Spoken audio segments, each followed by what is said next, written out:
मैं विवेक। आज की कहानी में, आज के इस एपिसोड में हम बात करेंगे शुगर के ऊपर। इसके पहले भी हमने शुगर के ऊपर बात किया है। आज पुनः हम लोग शुगर के ऊपर बात करने आए हैं। जैसा कि साल का अंत हो रहा है, ठंडी खूब हो रही है, तो अपने आप को ठंडी से बचाइए, क्योंकि ठंडी के मौसम में हार्ट वाली समस्याएं कुछ ज़्यादा ही हो रही हैं। तो ठंडी से भी आपको बचाना है अपने आप को। तो आज हम जिस टॉपिक पे बात करने वाले हैं वो शुगर है।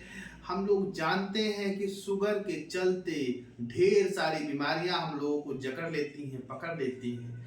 आज हम उसी शुगर के ऊपर बात करने वाले हैं। पहली बात तो ये कि शुगर का नॉर्मल रेंज कितना होना चाहिए।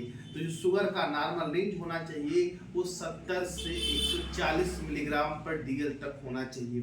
उसको जो मिलीग्राम पर डीएल क्या है, ये शुगर को मेजर करने वाली इकाई है, शुगर को मापने वाली इकाई है। अगर हम बात करें कि फास्टिंग में शुगर कितना होना चाहिए, तो फास्टिंग में आपका शुगर 70 से 110 तक होना चाहिए। अगर बात करें पीपी यानी कि पोस्ट प्रेंडियल, मतलब खाने के बाद कितना होना चाहिए, तो आपका 90 से 140 तक होना चाहिए। रैंडमली आपका 90, 100, 110 तक होना चाहिए। रैंडम जब कहते हैं ब्लड शुगर रैंडम, वो आपका 90 से 110 तक, ठीक है। और आपका पीपी में 90 से 140 तक होना चाहिए। हम लोग बोल सकते हैं कि जो नॉर्मल शुगर का लेवल है वो 70 से 140 मिलीग्राम पर डीएल तक होना चाहिए। लेकिन यदि किसी का शुगर काफ़ी ज़्यादा बढ़ के आ रहा है, 300, 350, 400, तो उसके लिए एक बेहद ही इम्पॉर्टेंट टेस्ट है HbA1c। उसे HbA1c टेस्ट कराना चाहिए। HbA1c एक ऐसा टेस्ट है जिसके माध्यम से हम लोग जान पाते हैं कि उस पेशेंट का लास्ट 3 महीने का, पिछले 3 महीने का एवरेज ब्लड शुगर कितना है, ठीक है। पिछले 3 महीने का वो आपको एवरेज ब्लड शुगर दे देगा। तो HbA1c टेस्ट हम लोगों को करवाना चाहिए। साथ ही में हम लोग यूरिन कराना चाहिए, जिसके द्वारा हम लोग ये जान पाए कि कहीं यूरिन से शुगर तो नहीं आ रहा है, कहीं यूरिन से प्रोटीन तो नहीं आ रहा है।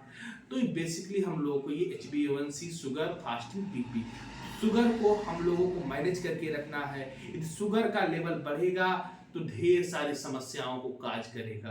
बात आती है कि हाई शुगर लेवल से क्या क्या बीमारियां हो सकती हैं।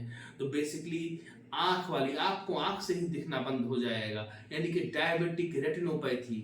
डायबिटिक जुड़ा भी हुआ है नाम में, डायबिटिक रेटिनोपैथी।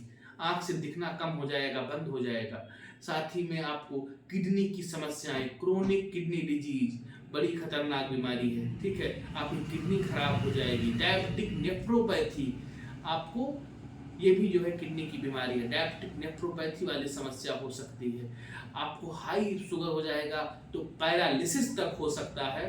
तो हाई शुगर के चलते हम लोगों को ढेर सारी बीमारियां हो सकती हैं। इसलिए हमें अपने शुगर लेवल को मैनेज करना है, प्रॉपरली एक्सरसाइज करना है, वेट को मेंटेन करना है, और मस्त रहिए, हेल्दी रहिए, अपने हेल्थ के ऊपर विशेष ध्यान दीजिए।